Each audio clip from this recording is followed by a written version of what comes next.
அடுத்த இதெல்லாம் வந்துட்டு காலையை விடிய ஜாமம் வந்துட்டு இதை வந்து அவிப்பாங்க அவ்வளோ வண்டியை அந்த பக்கம் மூடையில் என்னண்டா கொஞ்ச நாளைக்கு நீங்க கொஞ்சம் ரெஸ்ட் எடுங்க சரி நான் வருத்தம் வருத்தம் தான் தம்பி. என்னண்டா இப்ப இந்த தொழில் வந்து சரியான பாரம், இதெல்லாம் தூக்கி செய்யக்குள்ளேயே கொஞ்சம்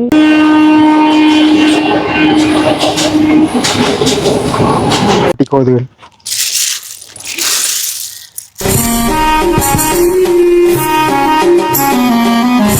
நெஞ்சங்கள் அனைவருக்கும் வணக்கம். நான் உங்கள் அனு MNFல அப்படி இருக்கேன், நல்லா இருக்கீங்க நம்புறேன்.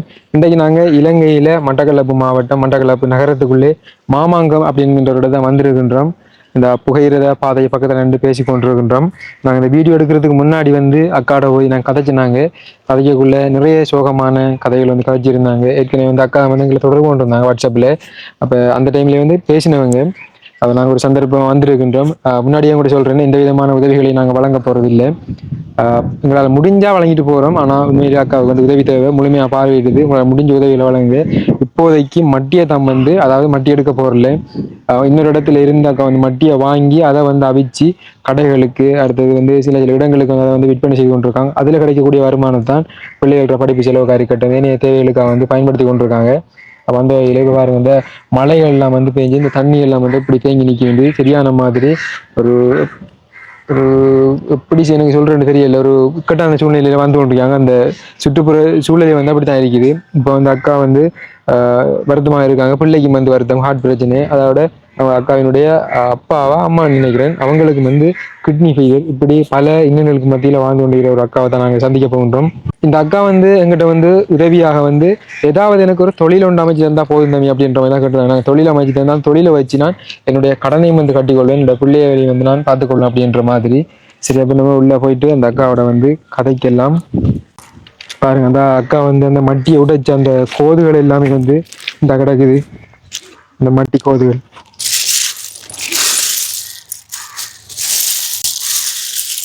அப்படியே குமிச்சு வச்சிருக்காங்க ஒரு இடத்துல. சரி, இப்போ உள்ள போயிட்டு அக்காவோட பேசலாம். அதோட முக்கியமான விடயம் என்னன்னு சொன்னா, இது வந்து அக்காவினுடைய வீடு இல்லை. அக்காவுக்கு வந்து சொந்தமா வந்து வளவோ வீடோ எதுவுமே இல்லை.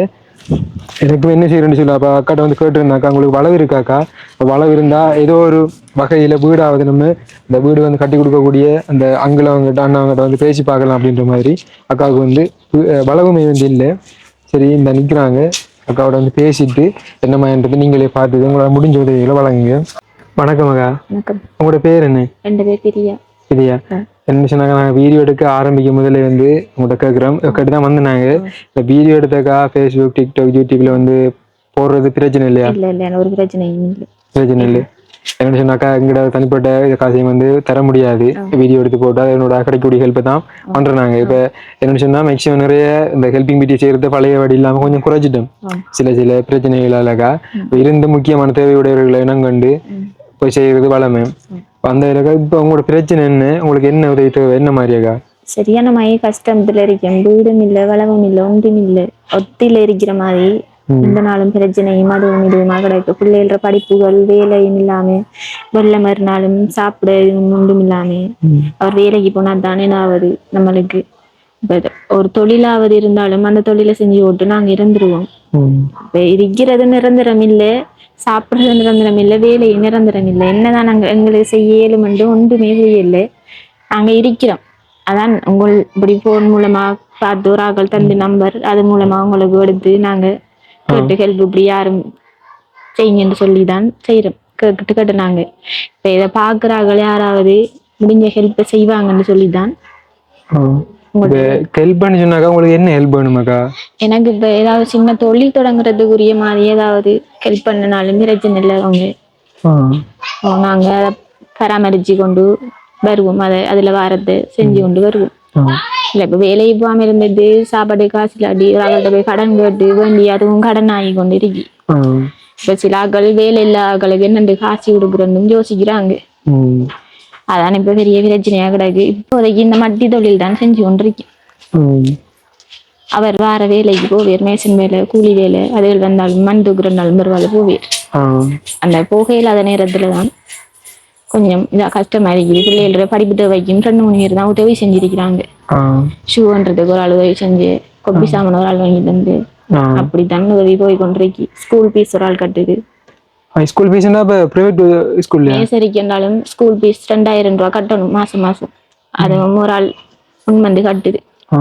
இவைய நான் இப்ப நேசரிக்கு அனுப்ப வச்சிருந்த நான் 2 மாசமா அவங்க தான் முன்வந்து கொப்பி சாமான்லாம் வாங்கிட்டு வந்து அனுப்பிட்டா வந்து ஸ்கூல் ஃபீஸையும் கட்டுறாங்க. இப்போ மாதாவை ஸ்கூல் ஃபீஸ் வந்து எவ்வளவு? 2000 ரூபாய்க்கு கட்டுரு. 2000. இந்த மட்டின்னு சொன்னாக்க நீங்க எடுக்க போறதா இல்ல என்ன மாதிரி? இல்ல நாங்க எடுக்கிறதுக்கு என்ன இலையில தானே இப்ப சின்ன வேலை வந்தா போயிடணும் மண்டு ஓட்டி ஒரு அனுப்பி போட்டு எனக்கு இப்ப 7 மாதம் நான் போய் ஆட்டோ பிடிச்சிட்டு போய் அவங்க மட்டி தருவாங்க, நாங்க வித்து போட்டு அவங்களுக்கு காசு கொண்டு அவங்களுக்கு கொடுத்துட்டு அதுல வரல அவகாசம் நான் எடுக்கணும். ஒரு மூடு 1200 ரூபாய்க்கு தருவாங்க வித்த கையோட அவங்களுக்கு கொடுத்துட்டு நானும் அதுல வர காசு எடுத்து அதுல நடத்தி கொண்டு வரோம். ஒரு உதாரணத்துக்காக ஒரு மூடை மட்டி எடுத்து நீங்க அதை வந்து அவிச்சு உடைச்சி கடையில கொண்டு சேல் பண்ணி திரும்ப கொண்டு வந்தக்கா அதுல உங்களுக்கு எவ்வளவு லாபம் கிடைக்கும்? 2700 ரூபாய் காசி வரும். அதுல ஒரு மூடையில 2700 ரூபாய் வரும். வேண்ட காசி 1200 ரூபாய் போயிரும். மிச்சம் ஆட்டோக்கு 600 ரூபாய் போகும். மிச்ச காசி தான் நம்மளுக்கு. அந்த நீங்க எல்லாத்தையும் சேர்த்து சொல்றீங்கன்னு 1200 ரூபாய் மட்டிக்கு ஆட்டோ காசி 600, 1800 போனா மிச்சம் 2700 ரூபாயில மிச்ச காசு. அந்த வார மிச்ச காசு அது வந்து 6 தருவான்னு சொல்லிதான் 800 கிட்ட மிஞ்சம். அப்ப அந்த ஒரு மூடைக்கா உங்களுக்கு அவிச்சு கொடுக்குற 2000 நாளைக்குள்ள நீங்க கொடுப்பீங்க? நாங்க அன்றைக்கு இரவா 2 மணி 3 மணிக்கு எழும்பணும். எழும்பி கந்த பார்த்து காலையில விடியறதுக்கு கிடையால கடக்கு வருவாங்க ஹோட்டலுக்குன்னு சொல்லி கேட்டு வருவாங்க. இல்லாட்டி அவங்களோட கடையை தேடி கொண்டு போகணும். கொண்டு போய் கொடுத்தா அவங்க காசை உடனே தருவாங்க. நம்ம உடனே தந்தோடனே மட்டி தந்தாங்களுக்கு நம்ம காசை கொடுத்துட்டு ஆட்டோ காசையும் கொடுத்துட்டு மிச்சத்தை நாம எடுக்கிறேன். எந்த விதமான ஒரு முதலீடும் இல்லாம அத ஒரு பொருளை எடுத்து நீங்க அதுல வாரத்தை அப்படியே ஹோல்ட் பண்ணி கொண்டிருக்கீங்க. அப்படி இப்படியே போய் கொண்டிருக்குது. அதான் இப்படி உங்களை உதவி செய்யற இதுல பார்த்து ஒரு ஆக்கள் நம்பர் தந்தவங்க அவங்கள்ட்ட கேளுங்க நீங்க இப்படி போடுங்கன்னு சொல்லி இப்ப எனக்கும் பிள்ளை பெரு சாமானுக்கும் எஹட்ன்ற ஒரு நிறுவனம் தான் வந்து கடிதம் எழுதிட்டு வரட்டாம்னு சொல்லி இருக்கிறாங்க. பிக்ஸ் வார எனக்கும் பிக்ஸ் வார அப்பாவுக்கும் வருத்தம், அப்பாவுக்கு கிட்னி வருத்தம், அவரும் போயிடாது அப்பாவும். அவர் அவங்களோட பார்த்து கொண்டிருக்காங்க. கீவார் எடுத்து தங்கச்சிமா வரும் சாப்பிட்டு கொண்டிருக்காங்க. ஏன்டா எங்கள்கிட்ட ஒன்றும் இல்லை தானே அவங்களுக்கு கொடுக்குறது. இருந்து பேசுறீங்களா? இல்ல பரவாயில்ல இருந்து பேசுங்க. நீங்க இல்ல பரவாயில்ல இல்ல இருந்து பேசுங்க பிரச்சனை இல்லை. வாங்க எங்க கதிரை எடுங்க. இல்ல பரவாயில்ல தம்பி. இல்ல நீங்க வாங்க, நீங்க இருங்க, நான் நிக்கிறேன். இளைக்கிறது வாங்கிங்களா? நீங்க இருந்து நீங்க ரிலாக்ஸா பேசுங்க பிரச்சனை இல்லை. வாங்கி கதிரை எடுங்க. எனக்கு தேவை. இப்படித்தான் போய் கொண்டிருக்குது. பிள்ளைக்கும் ஹார்ட்ல வருத்தம்னு சொல்லி 2வது மகளுக்கும் சொல்லியிருந்தவங்க. இப்ப 4.5 வயதுல கொண்டு போனாதான் என்னன்னு தெரியுமா வைக்கும் ஹார்ட்ல ஓட்டன்னு சொல்லித்தான் அவையும் செஞ்சேன். எனக்கும் பிக்ஸ் வாரு அடிக்கடி வந்துடும்.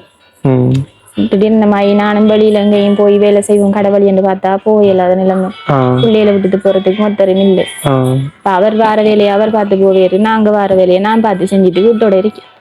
இப்ப உதாரணத்துக்கு ஒரு சொப்பில் உதாரணம் மட்டி வந்து ஒரு பேக் 1 கிலோ கொடுக்கணும்னு சொன்னா இப்படி இருக்காது. 1 கிலோண்டா நிறுத்து. இப்ப கடவுளிய போய்க்கணும் நான் அதை நிறுத்து கொடுக்கணும் தனியே.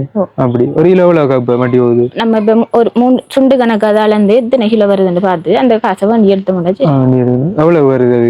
3 சுண்டு வரும், 1 கிலோ வரும், 600 ரூபா வரும். 600 ரூபா. நம்ம ஹோட்டலுக்கு காசு மட்டி போடுற வந்து 180 ரூபா அப்படிதான் அவங்க கேட்கறாங்க. நம்ம 180 ரூபாய்க்கு தான் அது கொடுக்கலாம். ஏன்னா கூடண்டா அவங்க எடுக்கிறல்ல, கூட காசுக்கு எடுக்க மாட்டாங்க. அவங்களை கட்டாதான் அதை எடுக்கிறல்ல. ஊருக்குள்ள ஒரு சுண்டு 2 சுண்டு கேட்டாங்கண்டா ஒரு சுண்டு 200 ரூபாய்க்கு அப்படி கொடுக்குறோம். உடைச்சாக்கா உடனே உதாரணத்துக்கு எத்தனை நாளைக்குள்ள அதை வந்து யூஸ் பண்ணணும்? அண்டையோட யூஸ் பண்ணி முடிச்சிடணும். இல்லாட்டி ஃப்ரிட்ஜ் வைக்கிறது மீனமாய் தானே. அப்படி இப்ப கிட்டடிக்குள்ள ஒரு 40 உடைக்காம இருந்தா இருக்கும். உடைக்காம உடைக்காம இருந்தாலும் இன்றைக்கு மட்டும் நாளைக்கு தான் இருக்கும். நாளை இன்றைக்கு செத்து போயிடும். தண்ணிக்குள்ள இருந்தா அப்படி இருக்கும். நான் 2 கிழமைக்கு முந்தி 45 சுண்டு மட்டி கடைக்கு என்ன கேட்டவங்க அவங்க எடுக்கல. அப்படியே இதாயிடுச்சு. ரஜீவம் பட்டி வேண்டிதான் ஐஸ் அடிச்சு வச்சு நாங்க அடுத்த நாள் பழுதாயிடுச்சு. அவ்வளவு அநியாயம். அவங்க கேட்டதால நீங்க வச்சிருந்து ஒரு விவசாயிகள் நிலைமை தான். இப்ப முதலாளி மார்க்கெட்டும் கூட திரும்ப வந்து அதை வந்து எடுத்துக்கொள்ளாம போய் பாருங்க. ஏற்கனவே முதலீடு இல்லாம தான் செய்யறாங்க. இருந்து இப்படியான இதெல்லாம் வந்து நடக்கல இப்படி இருக்கும். அதோட நீங்க தொழில் செய்து தர சொல்லி கேட்டீங்க. தொழில்னு சொன்னாக்க இந்த இடத்துல நீங்க என்ன தொழில் செய்வீங்க? அதான் என்ன செய்யறேன் எனக்கு சத்தியமா தெரியல. என்ன தொழில செஞ்சு நான் இப்ப தேங்காய் வியாபாரம் பண்ணி பார்த்தேன்னா தேங்காய் போகுது. ஆனா நம்மளுக்கு இப்ப அவங்களுக்கு உடனே காசு கொடுத்து எடுக்கணும். இப்ப வியாபாரம் பண்ணி போட்டு அந்த காசை கொண்டு கொடுத்து உடனே அவங்களுக்கு காசு கொடுக்கு இதண்டா அடுத்த நாள் நாம வித்து போட்டு அவங்களோட கையில காசு கொடுத்தா திரும்பி தருவாங்க அவங்க. அதான் இப்ப என்ன சொன்னாக்கா நீங்க இப்ப தொழிற்சீங்க உங்களுக்கு தான் தெரியும் என்ன தொழிற்சி எல்லாம் வேண்டி தேங்காய் சொன்னாக்கா அவ்வளவு தேங்காய் எடுக்கணும். நான் தேங்காய்டா இப்ப ஒரு 50 தேங்காய் எடுத்தோம்னு சொன்னா 2 நாள் 3 நாளைக்குள்ள தேங்காய் வியாபாரம் போயிடும். தேங்காய் கொல்லி 50 தேங்காய்க்கு இப்ப எவ்வளவுக்கா? ஒரு தேங்காய் 200 ரூபா போகுது. ஒரு 20 ரூபா வச்சு 10,000 ரூபாய்க்கு வேணும். 220 ரூபா அப்படி வச்சு வைக்கிறேன். வெத்தில குறுக்கடை செஞ்சிருக்கிறேன். கிழங்கு சாமம் பறிச்சு வச்சு செஞ்சினா இந்த மலை துண்டுக்குள்ள வெள்ளம் எல்லாம் ஏறி இந்த அளவுல தண்ணி வீட்டுக்குள்ள நின்றது உள்ள நின்றது. மேசையில தான் பிள்ளையில வச்சுட்டு இருந்து இப்ப செஞ்ச மலைக்கு தண்ணி ஏறி தான் மேசையில வச்சுட்டு இருந்து. சரியாக்கா இப்ப நீங்க ஒரு தொழில் செய்ய போறீங்கன்றீங்களே அப்படின்னு சொன்னா நாங்க இப்ப ஏதாவது அரேஞ்ச் பண்ணி உங்களுக்கு தரணும். இப்ப யாராவது முன்வந்தாங்க வீடியோ பார்த்துட்டு ஓகே உங்களுக்கு உதவி செய்யணும் ஏதாவது தொழில அரேஞ்ச் பண்ணி கொடுங்க சதி பண்ணி யாராவது சொன்னாங்கன்னு சொன்னாக்கா அப்ப நாங்க உங்கள்கிட்ட இப்ப கால் பண்ணி கேட்கும். ஓகே அக்கா உங்களுக்கு ஒரு தொழில் உண்டு சரி இந்த வீடியோ பார்த்துட்டு செய்ய முன் வந்துட்டாங்க நீங்க என்ன தொழில் செய்ய போறீங்க உங்களுக்கு என்ன தேவை கேட்டா நீங்க என்ன சொல்லுங்க. நான் இப்ப தைப்பேன். எனக்கு மெஷின் இருந்தா நானும் தைப்பேன். எனக்கு மெஷின் இல்லாம தான் நான் பழகினான் போய் ஒரு ஆக்கள்கிட்ட தச்சு செஞ்சினாங்க. இப்ப பாபா வயிற்றுல வருதுங்கண்டி தச்சு நான் போய் எனக்கிட்ட மெஷின் இல்லை.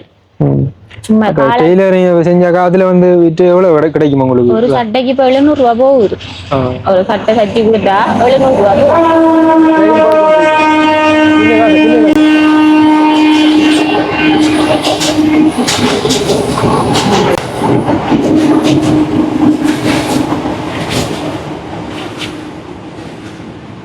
பாருங்க நான் பேசிட்டு இருக்கும் போது வந்து அந்த ட்ரெயின் வந்து போய்கொண்டிருக்குது. அப்ப சரியா அப்ப உங்களுக்கு வந்து இப்ப அந்த தேங்காய் விற்கிறத விட அந்த வேற வியாபாரம் செய்யறதை விட ஒரு தையல் மிஷின் இருந்தா ஓகே. மிஷின் இருந்தாலும் பரவாயில்ல எனக்கு. நான் மெஷின் இருந்தாலும் பரவாயில்ல. மெஷின் இல்லாட்டியாக்கா வேற என்ன செய்வீங்க? மெஷின் இல்லாட்டி அதே சின்ன சின்ன சிட்டுண்டு சாமான் பொறிச்சு வைக்கிற மாதிரி அப்படி இருந்தாலும் பரவாயில்ல. நான் இதுலயே ஒரு செட் ஒன்று அடிச்சு அப்படி செஞ்சு வியாபாரம் பரவாயில்ல.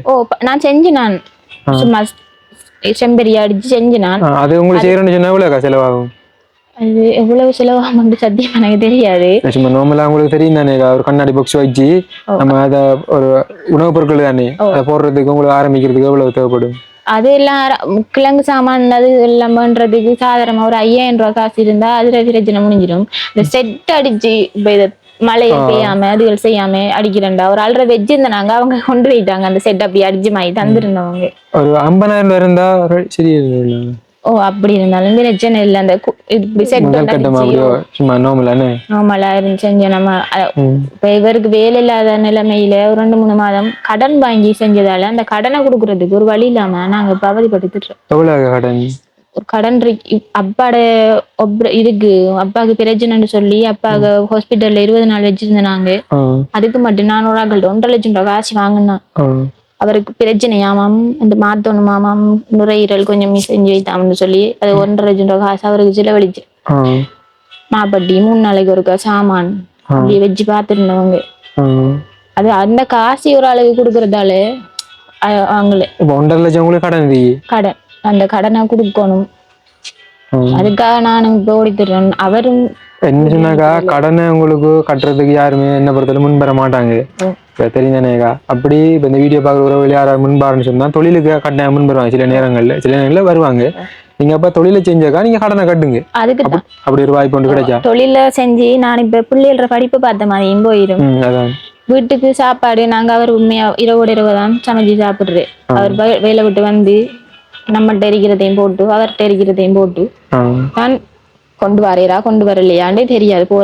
போனவங்க வந்தா தானே தெரியும் வேலைக்கு போயிருக்காங்களா இல்ல எங்க போயிருக்காங்கன்னு தெரியாது.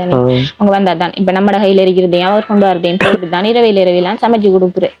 இன்னைக்கு நம்ம நேரத்துக்கு நான் எல்லாம் செஞ்ச ஓடிவா இன்றைக்கு சோறு மாக்கி சொதியும் வச்சு பிள்ளைகளுக்கு மதியத்தில் இப்ப நீங்க வர சோறு ஏத்தின பிள்ளைகளுக்கு இன்னைக்கு நேரத்துக்கு எல்லாம் செஞ்சுட்டேன். இப்படித்தான் போய் கொண்டிருக்குது. இப்ப எனக்கு அன்றாட தேவைக்கு ஒரு தொழில் இருந்தா இப்ப இந்த நீங்க இப்ப எடுத்துக்கிற இந்த மட்டி எல்லாமே வந்து இப்ப விடியஜாம உடைப்பீங்க. இப்ப விடியாம வைக்கணும். 2 மணிக்கு எழுமினா அவ்வளவும் விடியறது கிடையாது முடிஞ்சிடும். இந்த இதுல நான் அவிக்கிறேன் சட்டி வச்சு இந்த அரிக்கி சட்டி அதுல அவிக்கிற சாமான்ல அந்த அரிக்கி இவடத்துக்குள்ள படங்க விரிச்சு படங்குக்கு மேல வடிவா துப்புரவா வச்சு அப்படி கொடுத்துரு. மட்டி அவிச்சு போட்டாக்கா மட்டி உடைக்கிறதுக்கு திரும்ப ஒரு ஆள் உடைக்கலாமா இல்ல எல்லாரும் சேர்ந்து உடைக்கணுமா? நானே அவிச்சு கொட்டி நானே கந்த பாக்குறேன். இவரும் நானும் மாறி மாறி கந்த பாப்போம். தங்கச்சி எழும்பிட்டு வந்து கந்த பாப்பா. அப்படி எழும்புனா வந்து 2 மணிக்கு எழும்புனீங்க? 2 மணிக்கு எழும்புவேன். நான் தனியா 2 மணிக்கு எழும்புவேன். இவர் வேலைகளுக்கு போயிட்டு வந்தா எழுப்பே இல்லாதானே பாவம் என்று சொல்லி போட்டு அவர் எழும்பிட்டு வருவார். நான் எழும்பிட்டு வந்து ஒரு மணி தேர்தல அவர் எழும்பிட்டு வந்துருவேன். என்னடா கொஞ்ச நாளைக்கு நீங்க கொஞ்சம் ரெஸ்ட் எடுங்க. சரி வருத்தம் தான் தம்பி. என்னண்டா இப்ப இந்த தொழில் வந்து சரியான பாரம். இதெல்லாம் தூக்கி செய்யவே கொஞ்சம் பயன்தான். என்ன செய்யறேன் நம்ம இது செஞ்சிட்டோம் ஒன்றும் செய்யல தானே. கஷ்டப்பட்டு தான் முன்னேறணும்டா ஒன்றும் செய்யலாது. சரியாப்பா அப்ப எங்களால முடிஞ்ச சப்போர்ட் உங்களுக்கு தருவோமாக்கா. என்ன கூட நிலைமை வந்து வாட்ஸ்அப்லயே கேட்டதாலக்கா ஒரு சின்ன ஹெல்ப்பை கொண்டு வந்திருக்கேன். அப்ப என்னன்னு சொன்னா ஒரு சின்ன ஹெல்ப் தான் ஆகாது. அப்ப வருங்கையோட வந்து கோப்படான்ட்டுட்டாக்கா லண்டன்ல இருந்து அக்கா ஒரு அண்டி வந்து கிறிஸ்டியான என்கின்ற அண்டி அவங்களுடைய அப்பா என்னுடைய ஒரு ஞாபகத்தமா பிரகாசம் என்கின்ற அவங்க அப்பாவோட ஞாபகத்தம் வந்து மொத்தம் 70,000 காசு போட்டுருந்தவங்க. அதுல ஒரு 40,000 ரூபாய் கொடுத்துட்டோம். ஒரு 30,000 வந்து ஒரு குடும்பத்துக்கு 10,000 சாமான் கொடுக்க சொன்னாங்க.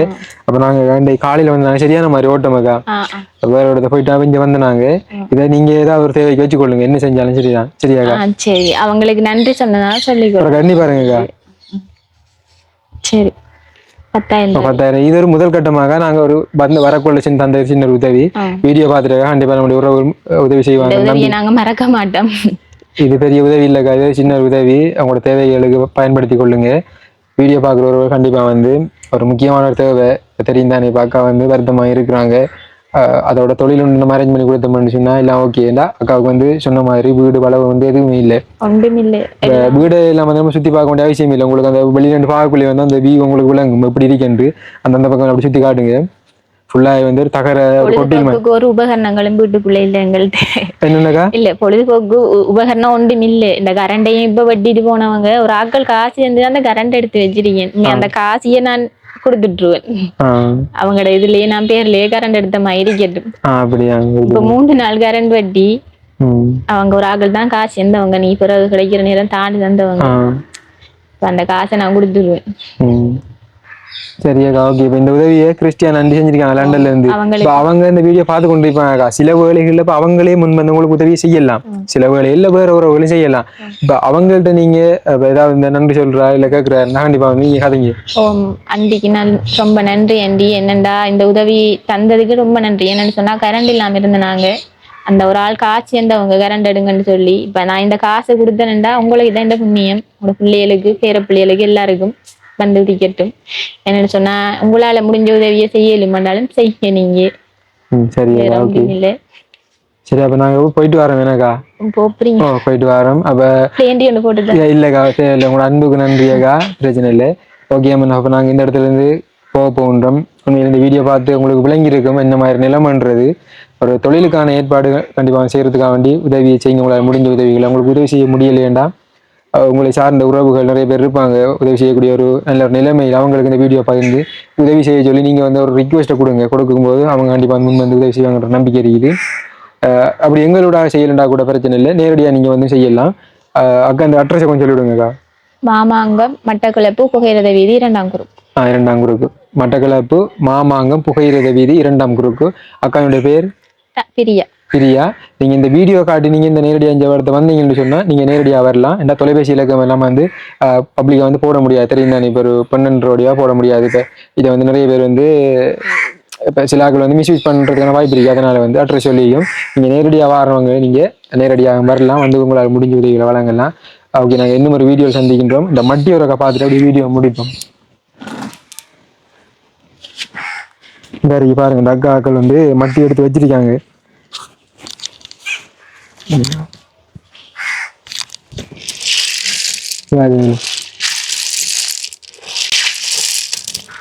இதெல்லாம் வந்துட்டு காலையை விடிய ஜாமம் வந்துட்டு இதை வந்து அவிப்பாங்க. அவ்வளவு மட்டியையும் இந்த அந்த பக்கம் மூடையில் இருக்குது. 3 மூடையில் இந்த வாளி இது கருப்புலையும் இருக்குது.